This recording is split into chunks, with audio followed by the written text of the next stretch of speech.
या देवी सर्वभूतेषु मा कूष्माण्डरूपेण संस्थिता नमस्तस्यै नमस्तस्यै नमस्तस्यै नमो नमः। आज माँ के चौथे स्वरूप माँ कुष्मांडा की पूजा अर्चना की जाती है। दोस्तों, आज के वीडियो में आप सुनेंगे माँ दुर्गा सप्तशती का 5वां, 6वां, 7वां और 8वां अध्याय। नवरात्रि के चौथे दिन इन 4 अध्याय के पाठ किए जाते हैं और अंत में आरती और क्षमा प्रार्थना करेंगे। तो आइए सबसे पहले 5वें अध्याय को सुनते हैं। बोलिए माँ भगवती की, बोलिए माँ कुष्मांडा की जय। देवताओं द्वारा देवकी की स्तुति। चंड मुंड के मुख से अंबिका के रूप की प्रशंसा सुनकर शुंभ का उनके पास दूत भेजना और दूत का निराश लौटना।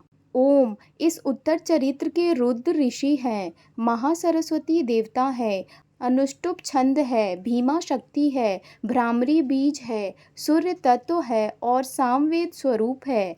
महासरस्वती की प्रसन्नता के लिए उत्तर चरित्र के पाठ में इसका विनियोग किया जाता है, जो अपने कर कमलों में घंटा, शूल, हल, शंख, मुसल, चक्र, धनुष और बाण धारण करती है। शरद ऋतु के शोभा संपन्न चंद्रमा के समान जिनकी मनोहर कांति है, जो तीनों लोकों की आधारभूता और शुंभ आदि दैत्यों का नाश करने वाली है, तथा गौरी के शरीर से जिनका प्रकटय हुआ है, उन महासरस्वती देवी का निरंतर भजन करता हूँ। ऋषि कहते हैं, पूर्व काल में शुंभ और निशुंभ नामक असुरों ने अपने बल के घमंड में आकर सचीपति इंद्र के हाथ से तीनों लोकों का राज्य और यज्ञ भाग छीन लिए। वे ही दोनों सूर्य, चंद्रमा, कुबेर, यम और वरुण के अधिकार का भी उपयोग करने लगे। वायु और अग्नि का कार्य भी वे ही करने लगे।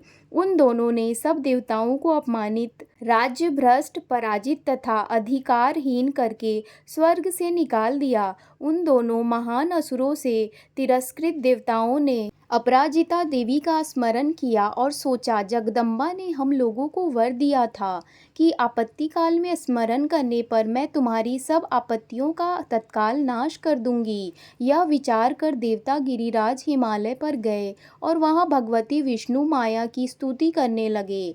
देवता बोले, देवी को नमस्कार है, महादेवी शिवा को सर्वदा नमस्कार है, प्रकृति एवं भद्रा को प्रणाम है। हम लोग नियम पूर्वक जगदम्बा को नमस्कार करते हैं, रौद्रा को नमस्कार है, नित्या गौरी एवं धात्री को बारंबार नमस्कार है, ज्योति रत्नामयी, चंद्र रूपिणी एवं सुख स्वरूपा देवी को सतत प्रणाम है। शरणागतों का कल्याण करने वाली वृद्धि एवं सिद्धि रूपा देवी को हम बारंबार नमस्कार करते हैं। नैऋत्य राजाओं की लक्ष्मी तथा सर्वाणी स्वरूपा आप जगदम्बा को बार बार नमस्कार है। दुर्गा, दुर्गपारा, सारा, सर्वकारिणी, ख्याति कृष्णा और धूम्रा देवी को सर्वदा नमस्कार है। अत्यंत सौम्य तथा अत्यंत रौद्र रूपा देवी को हम नमस्कार करते हैं, उन्हें हमारा बारंबार प्रणाम है। जगत की आधारभूता कृति देवी को बारंबार नमस्कार है। जो देवी सब प्राणियों में विष्णु माया के नाम से कही जाती है, उनको नमस्कार, उनको नमस्कार, उनको बारंबार नमस्कार है। जो देवी सब प्राणियों में चेतना कहलाती है, उनको नमस्कार, उनको नमस्कार, उनको बारंबार नमस्कार है। जो देवी सब प्राणियों में बुद्धि रूप से स्थित है, उनको नमस्कार, उनको नमस्कार, उनको बारंबार नमस्कार है। जो देवी सब प्राणियों में निद्रा रूप से स्थित है, उनको नमस्कार, उनको नमस्कार, उनको बारंबार नमस्कार है। जो देवी सब प्राणियों में क्षुधा रूप से स्थित है, उनको नमस्कार, उनको नमस्कार, उनको बारंबार नमस्कार है। जो देवी सब प्राणियों में छाया रूप से स्थित हैं, उनको नमस्कार, उनको नमस्कार, उनको बारंबार नमस्कार है। जो देवी सब प्राणियों में शक्ति रूप से स्थित हैं, उनको नमस्कार, उनको नमस्कार, उनको बारंबार नमस्कार है। जो देवी सब प्राणियों में तृष्णा रूप से स्थित है, उनको नमस्कार, उनको नमस्कार, उनको बारंबार नमस्कार है। जो देवी सब प्राणियों में क्षमा रूप से स्थित हैं, उनको नमस्कार, उनको नमस्कार, उनको बारंबार नमस्कार है।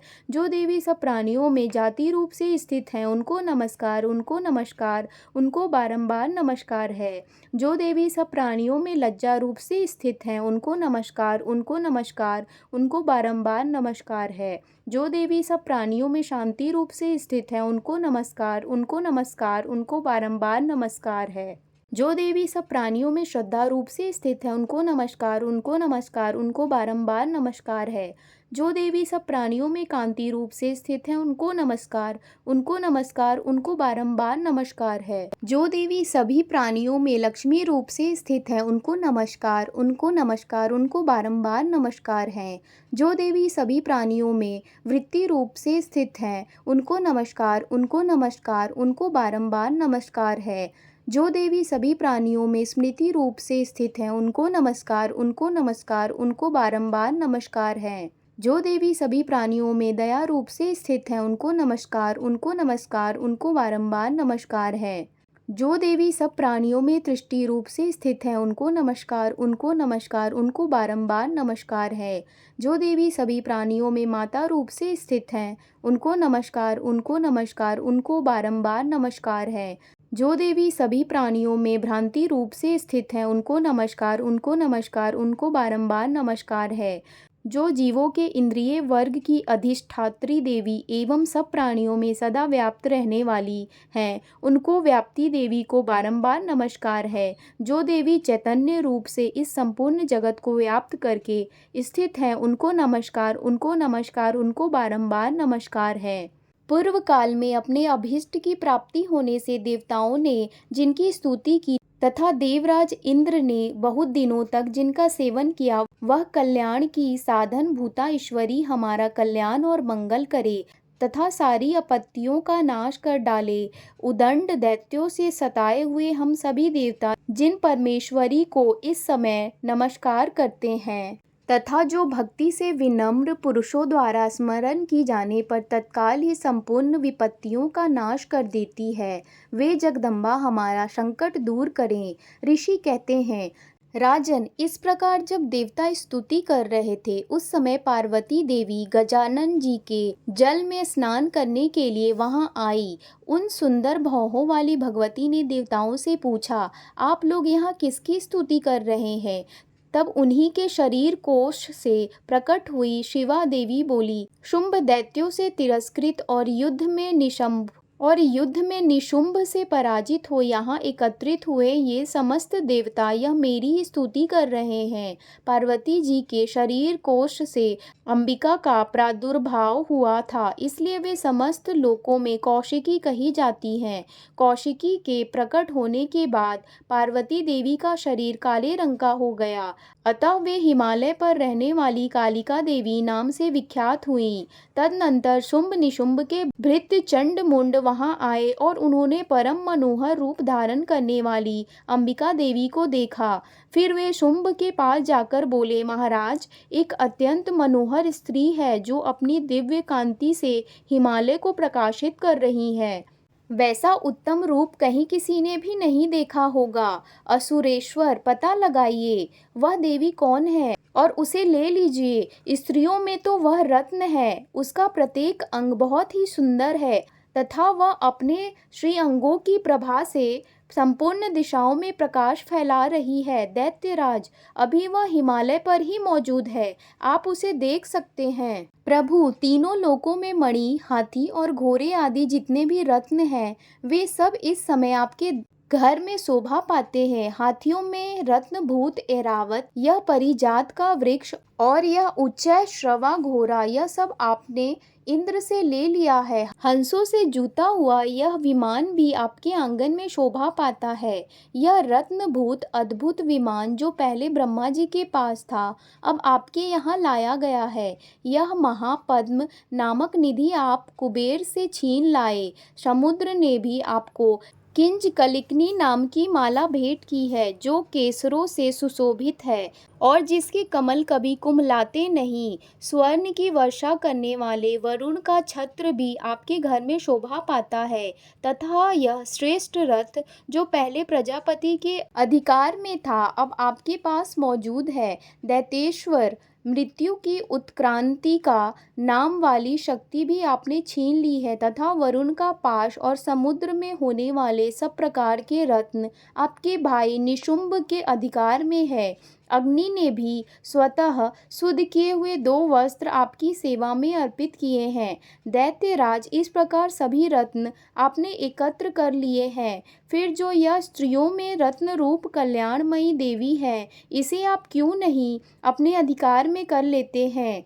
ऋषि कहते हैं, चंड मुंड का यह वचन सुनकर शुंभ ने महादैत्य सुग्रीव को दूत बनाकर देवी के पास भेज दिया और कहा, तुम मेरी आज्ञा से उसके सामने ये बात कहना और ऐसा उपाय करना जिससे प्रसन्न होकर वह शीघ्र ही यहाँ आ जाए। वह दूत पर्वत के अत्यंत रमणीय प्रदेश में जहाँ देवी मौजूद थी गया और मधुर वाणी में कोमल वचन बोला। दूत बोला, देवी, दैत्यराज शुंभ इस समय तीनों लोकों के परमेश्वर हैं। मैं उन्हीं का भेजा हुआ दूत हूँ और यहाँ तुम्हारे पास ही आया हूँ।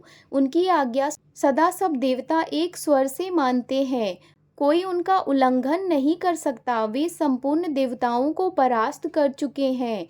उन्होंने तुम्हारे लिए जो संदेश दिया है उसे सुनो। संपूर्ण त्रिलोकी मेरे अधिकार में है। देवता भी मेरी आज्ञा से अधीन चलते हैं। संपूर्ण यज्ञों के भागों में मैं ही पृथक पृथक भोगता हूँ। तीनों लोकों में जितने श्रेष्ठ रत्न हैं वे सब मेरे अधिकार में हैं। देवराज इंद्र का वाहन ऐरावत, जो हाथियों में रत्न के समान है, मैंने छीन लिया है। क्षीर सागर का मंथन करने से जो अश्वरत्न उच्चय श्रवा प्रकट हुआ था, उसे देवताओं ने मेरे पैरों पर पड़कर समर्पित किया है।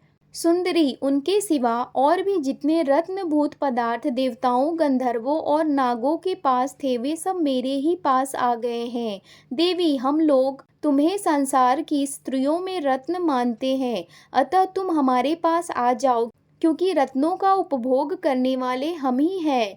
चंचल कटाक्षों वाली सुंदर, तुम मेरी या मेरे भाई महापराक्रमी निशुंभ की सेवा में आ जाओ, क्योंकि तुम रत्न स्वरूपा हो। मेरा वरण करने से तुम्हें तुलना रहित महान ऐश्वर्य की प्राप्ति होगी। अपनी बुद्धि से यह विचार कर तुम मेरी पत्नी बन जाओ। ऋषि कहते हैं, दूत के यूं कहने पर कल्याणमयी भगवती दुर्गा देवी, जो इस जगत को धारण करती है, मन ही मन गंभीर भाव से मुस्काई और इस प्रकार बोली। देवी ने कहा, दूत, तुमने सत्य कहा है, इसमें तनिक भी मिथ्या नहीं है। शुंभ तीनों लोकों का स्वामी है और निशुंभ भी उसके समान पराक्रमी है, किंतु इस विषय में मैंने जो प्रतिज्ञा कर ली है उसे मिथ्या कैसे करूं? मैंने अपनी अल्प बुद्धि के कारण पहले से जो प्रतिज्ञा कर रखी है उसे सुनो। जो मुझे संग्राम में जीत लेगा, जो मेरे अभिमान को चूर्ण कर देगा तथा संसार में जो मेरे समान बलवान होगा, वही मेरा स्वामी होगा। इसलिए शुंभ अथवा महादैत्य निशुंभ स्वयं ही यहाँ पधारे और मुझे जीतकर शीघ्र ही मेरा पानी ग्रहण कर ले।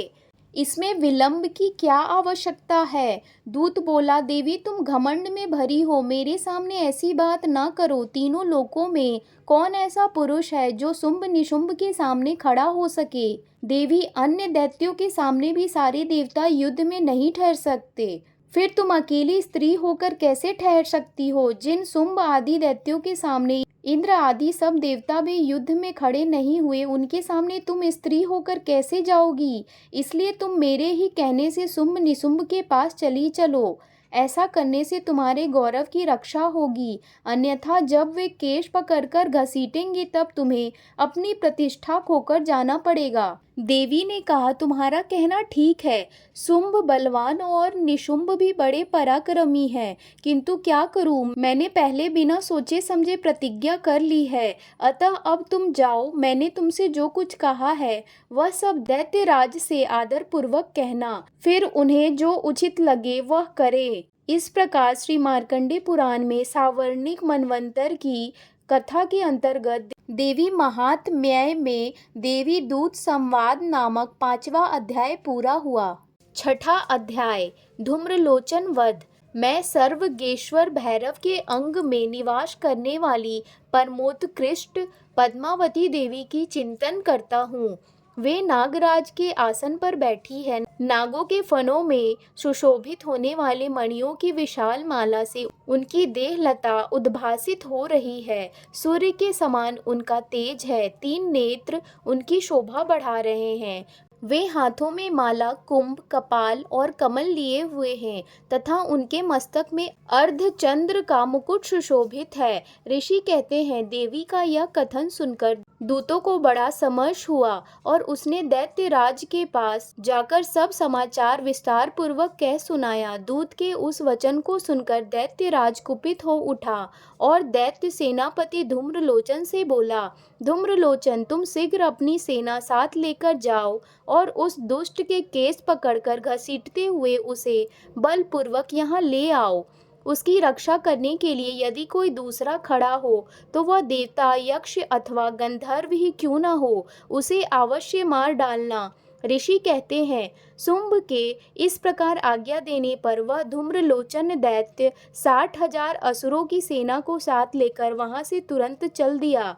वहां पहुंचकर उसने हिमालय पर रहने वाली देवी को देखा और ललकार कर कहा, अरे तू शुंभ निशुंभ के पास चल। यदि इस समय प्रसन्नता पूर्वक मेरे स्वामी के समीप नहीं चलेगी तो मैं बलपूर्वक झोंटा पकड़कर घसीटते हुए तुझे ले चलूंगा।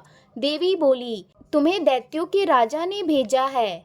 तुम स्वयं भी बलवान हो और तुम्हारे साथ विशाल सेना भी है। ऐसी दशा में यदि मुझे बलपूर्वक ले चलोगे तो मैं तुम्हारा क्या कर सकती हूँ। ऋषि कहते हैं, देवी के यूं कहने पर असुर धूम्रलोचन उनकी ओर दौड़ा। तब अंबिका ने हूम शब्द का उच्चारण मात्र से उसे भस्म कर दिया।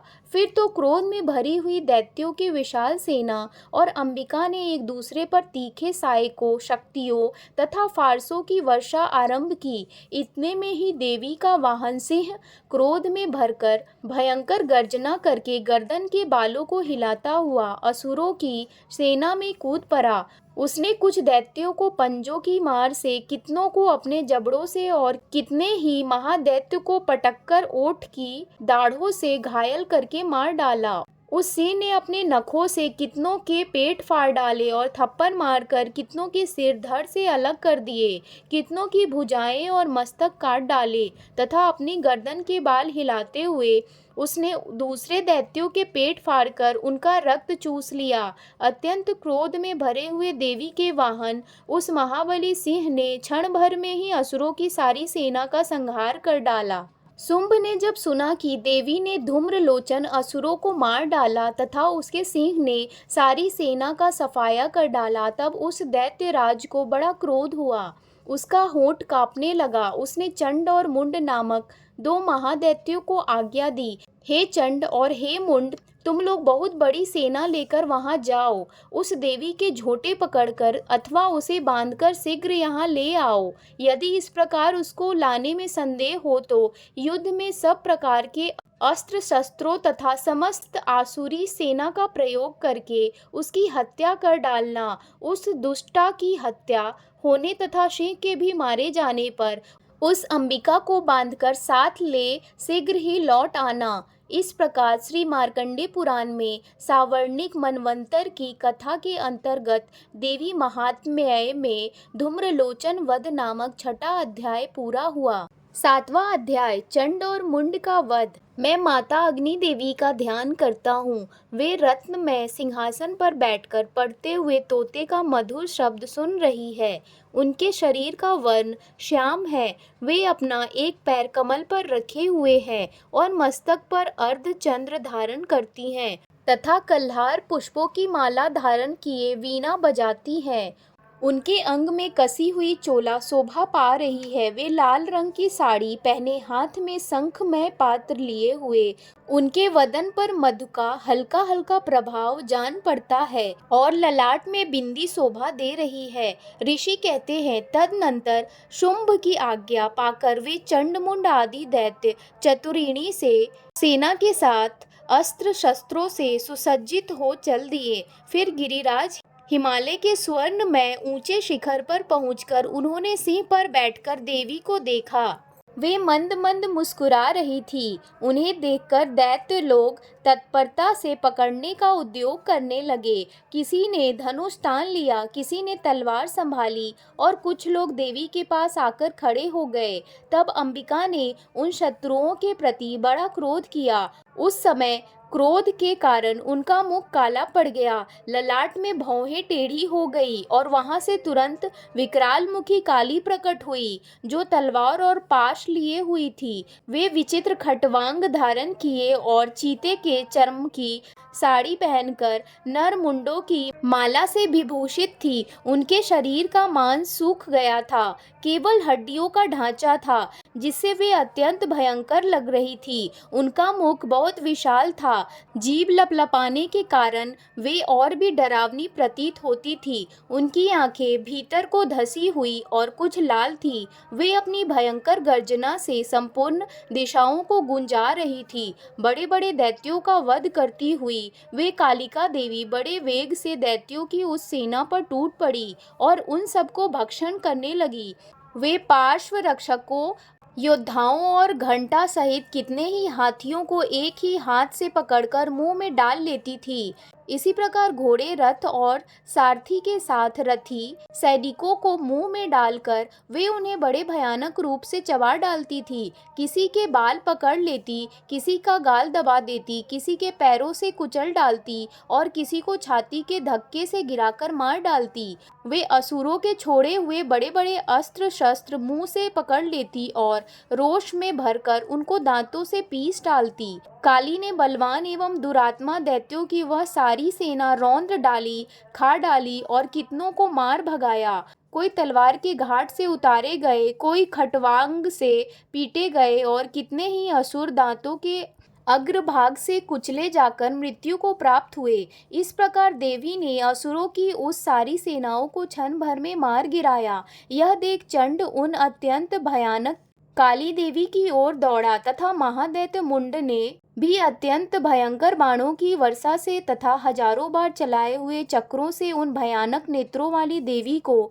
आच्छादित कर दिया। वे अनेकों चक्र देवी के मुख में समाते हुए ऐसे जान पड़े मानो सूर्य के बहुतेरे मंडल बादलों के उदर में प्रवेश कर रहे हों। तब भयंकर गर्जना करने वाली काली ने अत्यंत रोष में भरकर विकट अट्टहास किया। उस समय उनके विकराल वदन के भीतर कठिनता से देखे जा सकने वाले दांतों की प्रयास से वे अत्यंत उज्जवल दिखाई देती थी। देवी ने बहुत बड़ी तलवार हाथ में ले हंग का उच्चारण करके चंड पर धावा किया और उसके केस पकड़कर उसी तलवार से उसका मस्तक काट डाला। चंड को मारा गया देखकर मुंड भी देव की ओर दौड़ा। तब देवी ने रोष में भरकर उसे भी तलवार से घायल करके धरती पर सुला दिया। महापराक्रमी चंड और मुंड को मारा गया देखकर मरने से बची हुई बाकी सेना भय से व्याकुल हो चारों ओर भाग गई। तदनंतर काली ने चंड और मुंड का मस्तक हाथ में ले चंडिका के पास जाकर प्रचंड अट्टहास करते हुए कहा, देवी, मैंने चंड और मुंड नामक इन दो महापशुओं को तुम्हें भेंट किया है। अब युद्ध यज्ञ में तुम शुंभ और निशुंभ का स्वयं ही वध करना। ऋषि कहते हैं, वहां लाए हुए उन चंड मुंड नामक महादैत्यों को देखकर कल्याणमयी चंडी ने काली से मधुर वाणी में कहा, देवी, तुम चंड और मुंड को लेकर मेरे पास आई हो, इसलिए संसार में चामुंडाए के नाम से तुम्हारी ख्याति होगी। इस प्रकार श्री मार्कंडेय पुराण में सावर्णिक मनवंतर की कथा के अंतर्गत देवी महात्म्य में चंडमुंड वध नामक 7वां अध्याय पूरा हुआ। 8वां अध्याय। मैं अणिमा आदि सिद्धिमयी किरणों से आवृत भवानी का ध्यान करता हूँ। उनके शरीर का रंग लाल है, नेत्रों में करुणा लहरा रही है तथा हाथों में पाश, अंकुश, बाण और धनुष शोभा पाते हैं। ऋषि कहते हैं, चंड और मुंड नामक दैत्यों के मारे जाने तथा बहुत सी सेना का संहार हो जाने पर दैत्यों के राजा प्रतापी शुंभ के मन में बड़ा क्रोध हुआ और उसने दैत्यों की संपूर्ण सेना को युद्ध के लिए कूच करने की आज्ञा दी। वह बोला, आज उदा युद्ध नाम के 86 दैत्य सेना सेनापति अपने सेनाओं के साथ युद्ध के लिए प्रस्थान करेंगे। कंबू नाम वाले दैत्यों के 84 सेना नायक अपनी वाहिनी से घिरे हुए यात्रा करें। 50 कोटि वीरकुल के और 100 धौम्र कुल के असुर सेनापति मेरी आज्ञा से सेना सहित कूच करे। कालक, दौरहृद, मौर्य और काल के असुर भी युद्ध के लिए तैयार हो मेरी आज्ञा से तुरंत प्रस्थान करे। भयानक शासन करने वाला असुर राज शुंभ इस प्रकार आज्ञा दे सहस्त्रों बड़ी बड़ी सेनाओं के साथ युद्ध के लिए प्रस्थित हुआ। उसकी अत्यंत भयंकर सेना देख चंडिका ने अपने धनुष की टंकार से पृथ्वी और आकाश के बीच का भाग गुंजा दिया। राजन, तदनंतर देवी के सिंह ने भी बड़े जोर जोर से दहाड़ना आरंभ किया। फिर अंबिका ने घंटे के शब्द से उस ध्वनि को और भी बढ़ा दिया। धनुष की टंकार, सिंह की दहाड़ और घंटे की ध्वनि से संपूर्ण दिशाएं गूंज उठी। उस भयंकर शब्द से काली ने अपने विकराल मुख को और भी बढ़ा लिया तथा इस प्रकार वे विजयिनी हुई। उस तुमुल नाद को सुनकर दैत्यों की सेनाओं ने चारों ओर से आकर चंडिका देवी, सिंह तथा काली देवी को क्रोध पूर्वक घेर लिया। राजन, इसी बीच में असुरों के विनाश तथा देवताओं के अभ्युदय के लिए ब्राह्मण, शिव, कार्तिकेय, विष्णु तथा इंद्र आदि देवों की शक्तियां जो अत्यंत पराक्रम और बल से संपन्न थी, उनके शरीर से निकलकर उन्हीं के रूप में चंडिका देवी के पास गई। जिस देवता का जैसा रूप, जैसी वेशभूषा और जैसा वाहन है, ठीक वैसे ही साधनों से संपन्न हो उसकी शक्ति असुरों से युद्ध करने के लिए आई। सबसे पहले हंस युक्त विमान पर बैठी हुई अक्ष सूत्र और कमंडलू से सुशोभित ब्रह्मा जी की शक्ति उपस्थित हुई, जिसे ब्राह्मणी कहते हैं। महादेव जी की शक्ति वृषभ पर आरूढ़ हो, हाथों में श्रेष्ठ त्रिशूल धारण किए, महानाग का कंकण पहने, मस्तक में चंद्र रेखा से विभूषित हो वहां आ पहुंची। कार्तिकेय जी की शक्ति रूपा जगदम्बिका उन्हीं का रूप धारण किए श्रेष्ठ मयूर पर आरूढ़ हो, हाथ में शक्ति लिए दैत्यों से युद्ध करने के लिए आईं। इस प्रकार भगवान विष्णु की शक्ति गरुड़ पर विराजमान हो शंख, चक्र, गदा, शंख, धनुष तथा खड़ग हाथ में लिए वहीं आई। अनुपम यज्ञ वाराह का रूप धारण करने वाले श्री हरि जो शक्ति है, वह भी वाराह शरीर धारण करके वहां उपस्थित हुई। नरसिंही शक्ति भी नरसिंह के समान शरीर धारण करके वहां आई। उसकी गर्दन के बालों के झटके से आकाश के तारे बिखरे पड़ते थे। इसी प्रकार इंद्र की शक्ति वज्र हाथ में लिए गजराज ऐरावत पर बैठकर आई। उसके भी सहस्त्र नेत्र थे। इंद्र का जैसा रूप है वैसा ही उसका भी था। तदनंतर उन देव शक्तियों से घिरे हुए महादेव जी ने चंडिका से कहा, मेरी प्रसन्नता के लिए तुम शीघ्र ही इन असुरों का संहार करो। तब देवी के शरीर से अत्यंत भयानक और परम उग्र चंडिका शक्ति प्रकट हुई, जो सैकड़ों गीदड़ियों की भांति आवाज करने वाली थी। उस अपराजिता देवी ने धूमिल जटा वाले महादेव जी से कहा, भगवान, आप शुंभ निशुंभ के पास दूत बनकर जाइए और उन अत्यंत गर्वीले दानव शुंभ एवं निशुंभ दोनों से कहिए, साथ ही उनके अतिरिक्त भी जो दानव युद्ध के लिए वहां उपस्थित हो, उनको भी यह संदेश दीजिए, दैत्यों, यदि तुम जीवित रहना चाहते हो तो पाताल को लौट जाओ। इंद्र को त्रिलोकी का राज्य मिल जाए और देवता यज्ञ भाग का उपभोग करे। यदि बल के घमंड में आकर तुम युद्ध की अभिलाषा रखते हो तो आओ, मेरी शिवाएं तुम्हारे कच्चे मांस से तृप्त हो। चूंकि उस देवी ने भगवान शिव को दूत के कार्य में नियुक्त किया था, इसलिए वह शिवदूती के नाम से संसार में विख्याता हुई। वे महादैत्य भी भगवान शिव के मुंह से देवी के वचन सुनकर क्रोध में भर गए और जहाँ कात्यायनी विराजमान थी उस ओर बढ़े। तदनंतर वे दैत्य अमर्ष में भरकर पहले ही देवी के ऊपर बाण, शक्ति और ऋषि आदि अस्त्रों की वृष्टि करने लगे। तब देवी ने भी खेल खेल में ही धनुष की टंकार की और उसमें छोटे हुए बड़े बड़े वानों द्वारा दैत्यों के चलाए हुए बाण शूल शक्ति फरसों को काट डाला। फिर काली उनके आगे होकर शत्रुओं को शूल के प्रहार से विदीर्ण करने लगी और खटवांगड़ से उनका कचूमर निकालती हुई रणभूमि में विचरने लगी। ब्राह्मणी भी जिस जिस ओर दौड़ती उसी उसी ओर अपने कमंडलू का जल छिड़ककर शत्रुओं के ओज और पराक्रमों को नष्ट कर देती थी। माहेश्वरी ने त्रिशूल से तथा वैष्णवी ने चक्र से और अत्यंत क्रोध में भरी हुई कुमार कार्तिकेय की शक्ति से दैत्यों का संहार आरंभ किया। इंद्र शक्ति के वज्र प्रहार से विदीर्ण हो सैकड़ों दैत्य दानव रक्त की धारा बहाते हुए पृथ्वी पर सो गए। वाराही शक्ति ने कितनों का अपनी थुथुन की मार से नष्ट किया, दाढ़ों के अग्रभाग से कितनों की छाती छेद डाली तथा कितने ही दैत्य उसके चक्र की चोट से विदीर्ण होकर गिर पड़े। नरसिंह भी दूसरे दूसरे महादैत्यों को अपने नखों से विदीर्ण करके खाती और सिंहनाद से दिशाओं एवं आकाश को गूंजाती हुई युद्ध क्षेत्र में विचरने लगी। कितने ही असुर शिवदूती के प्रचंड अट्टहास से अत्यंत भयभीत हो पृथ्वी पर गिर पड़े और गिरने पर उन्हें शिवदूती ने उन्हें उस समय अपना ग्रास बना लिया। इस प्रकार क्रोध में भरे हुए मातृगणों को नाना प्रकार के उपयोगों से बड़े बड़े असुरों का मर्दन करते देख दैत्य सैनिक भाग खड़े हुए। मातृगणों से पीड़ित दैत्यों को युद्ध से भागते देख रक्तबीज नामक महादैत्य क्रोध में भरकर युद्ध करने के लिए आया। उसके शरीर से जब रक्त की बूंद पृथ्वी पर गिरती तब उसी के समान शक्तिशाली एक दूसरा महादैत्य पृथ्वी पर पैदा हो जाता। महासुर रक्त बीज हाथ में गदा लेकर इंद्र शक्तियों के साथ युद्ध करने लगा। तब इंद्री ने अपने वज्र से रक्त बीज को मारा। वज्र से घायल होने पर उसके शरीर से बहुत सा रक्त चूने लगा और उसी के समान रूप तथा पराक्रम वाले योद्धा उत्पन्न होने लगे। उसी के शरीर से रक्त की जितनी बूंदें गिरी उतने ही पुरुष उत्पन्न हो गए। वे सब रक्त बीज के समान ही वीर्यवान, बलवान तथा पराक्रमी थे। वे रक्त से उत्पन्न होने वाले पुरुष अत्यंत भयंकर अस्त्र शास्त्रों का प्रहार करते हुए वहां मातृगणों के साथ घोर युद्ध करने लगे। पुनः वज्र के प्रहार से जब उसका मस्तक घायल हुआ तब रक्त बहने लगा और उससे हजारों पुरुष उत्पन्न हो गए।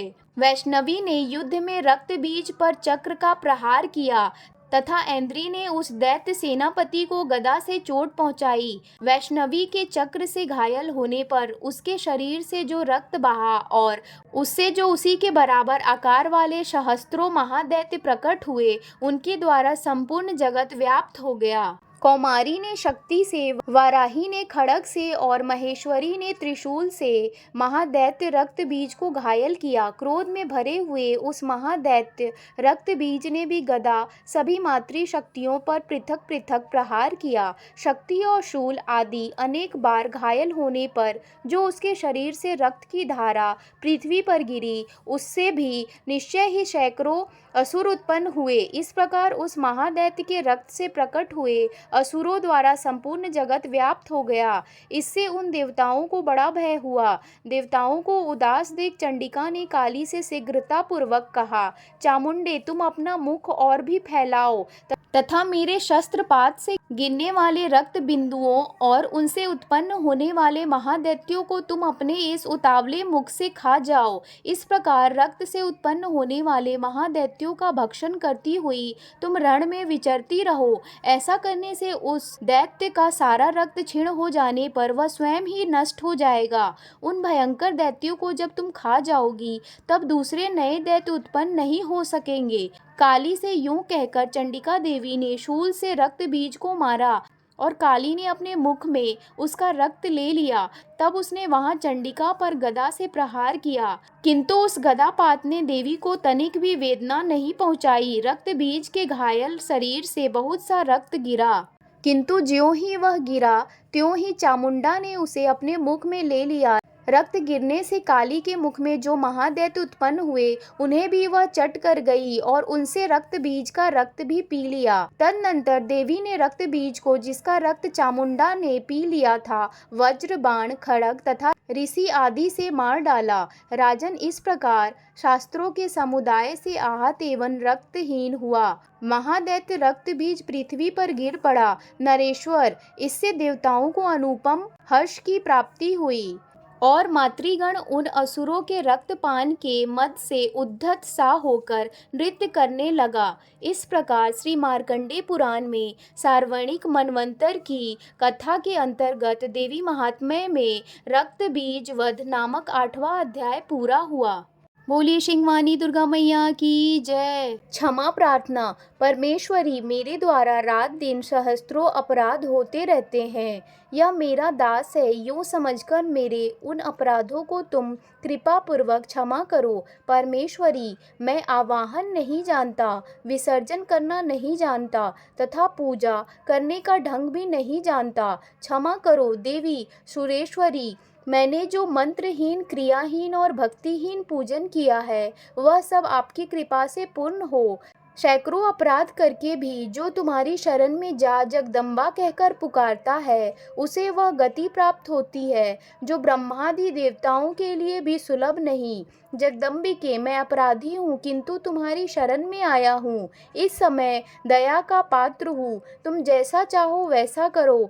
देवी परमेश्वरी, अज्ञान से, भूल से अथवा बुद्धि भ्रांत होने के कारण मैंने जो न्यूनता या अधिकता कर दी हो वह सब क्षमा करो और प्रसन्न हो। सच्चिदानंद स्वरूपा परमेश्वरी जगन्माता, सच्चिदानंद स्वरूपा परमेश्वरी जगन्माता कामेश्वरी, तुम प्रेम पूर्वक मेरी यह पूजा स्वीकार करो और मुझ पर प्रसन्न रहो। देवी सुरेश्वरी, तुम गोपनीय से भी गोपनीय वस्तु की रक्षा करने वाली हो। मेरे निवेदन किए हुए इस जप को ग्रहण करो, तुम्हारी कृपा से मुझे सिद्धि प्राप्त होगी। सिंहवानी दुर्गा मैया की जय। अम्बे मैया की जय। जगत जननी दुर्गा मैया की जय। आरती।